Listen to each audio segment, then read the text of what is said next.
नमस्कार, मैं हूं शगुन। स्टडी आईक्यू के आकाशवाणी कार्यक्रम में आप सभी का स्वागत है। आज हम आपके सामने बीते हफ्ते की वे जरूरी खबरें पेश कर रहे हैं जिनसे परीक्षा में सवाल पूछे जा सकते हैं। तो आइए शुरू करते हैं खबरों का सिलसिला। दोस्तों, आगे बढ़ने से पहले आपको बता दें कि आकाशवाणी के सभी वीडियो अपडेट्स के लिए आप मेरा टेलीग्राम चैनल ज्वाइन कर सकते हैं। BBIN meet on motor vehicle agreement. हाल ही में BBIN समूह की meeting BBIN motor vehicle agreement को लेकर आयोजित की गई। इसमें भारत, बांग्लादेश और नेपाल के बीच समझौते को लेकर बातचीत हुई। भूटान ने इसमें ऑब्जर्वर के तौर पर हिस्सा लिया। दरअसल साल 2015 में BBIN के चारों देशों मसलन भारत, भूटान, बांग्लादेश और नेपाल के बीच मोटर व्हीकल एग्रीमेंट पर साइन किए गए थे। लेकिन बाद में भूटान में पर्यावरण और सतत विकास के मुद्दे पर इसका विरोध किया गया, तो भूटान की संसद ने इस समझौते से पीछे हटने का निर्णय लिया। भूटान ने अन्य 3 देशों मसलन भारत, नेपाल और बांग्लादेश को इस प्रोजेक्ट पर आगे बढ़ जाने की सहमति दे दी। भूटान ने कार्बन नेगेटिव देश बनने को प्राथमिकता दी है। हालिया मीटिंग इस समझौते के कार्गो और पैसेंजर प्रोटोकॉल्स के लिए आयोजित की गई है। समझौते से तीनों देशों के बीच people to people and trade connectivity में इजाफा होगा। देखते हैं अगली खबर। WHO global centre for traditional medicine.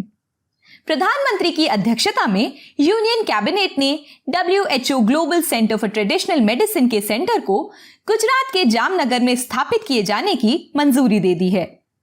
ये ट्रेडिशनल मेडिसिन यानी परंपरागत औषधि के लिए दुनिया का पहला और केवल ग्लोबल आउटपोस्टेड सेंटर होगा।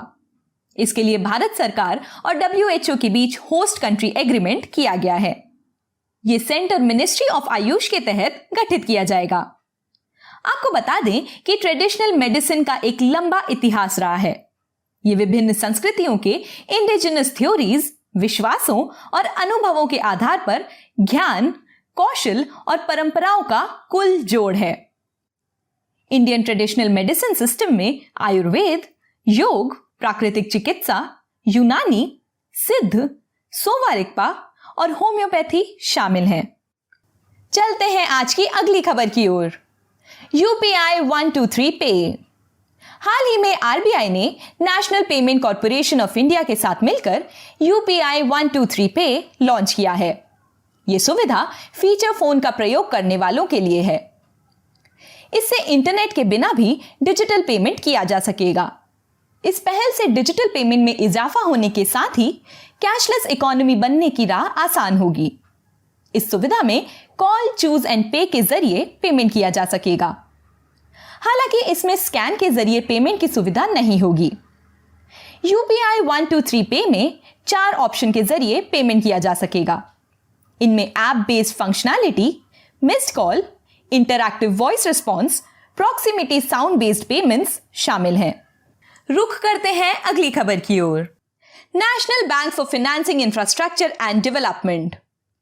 RBI ने घोषणा की है कि नैपफिड को ऑल इंडिया फाइनेंशियल इंस्टीट्यूशन के तौर पर RBI एक्ट 1934 के द्वारा शासित किया जाएगा।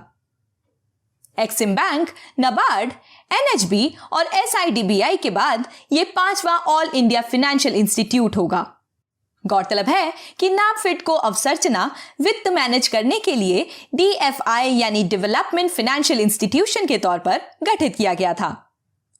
National bank for financing infrastructure and development act 2021 19 अप्रैल 2021 को लागू हुआ था। बढ़ते हैं अगली खबर की ओर। Net zero emission 2030।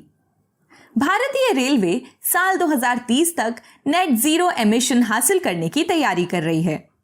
साथ ही नेटवर्क कैपेसिटी बढ़ाने पर भी इसका फोकस है।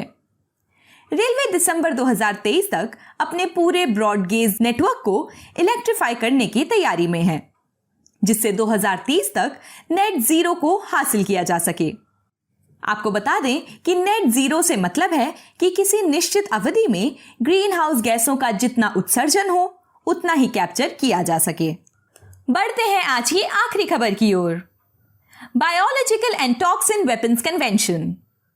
भारत ने यूएनएससी में BTWC यानी biological and toxin weapons convention के प्रावधानों के तहत बातचीत की बात की है। भारत का यह निर्णय रूस द्वारा यूक्रेन में बायोलॉजिकल वेपन्स के निर्माण की बात कहने के बाद आया है। रूस के मुताबिक यूक्रेन में यूएस की फंडिंग से बायोलॉजिकल वेपन्स पर रिसर्च हो रही है। आपको बता दें कि biological and toxin weapons convention को आधिकारिक तौर पर the convention on the prohibition of the development, production and stock piling of bacteriological and toxin weapons on their destruction के नाम से जाना जाता है। यह 26 मार्च 1975 को लागू हुई थी।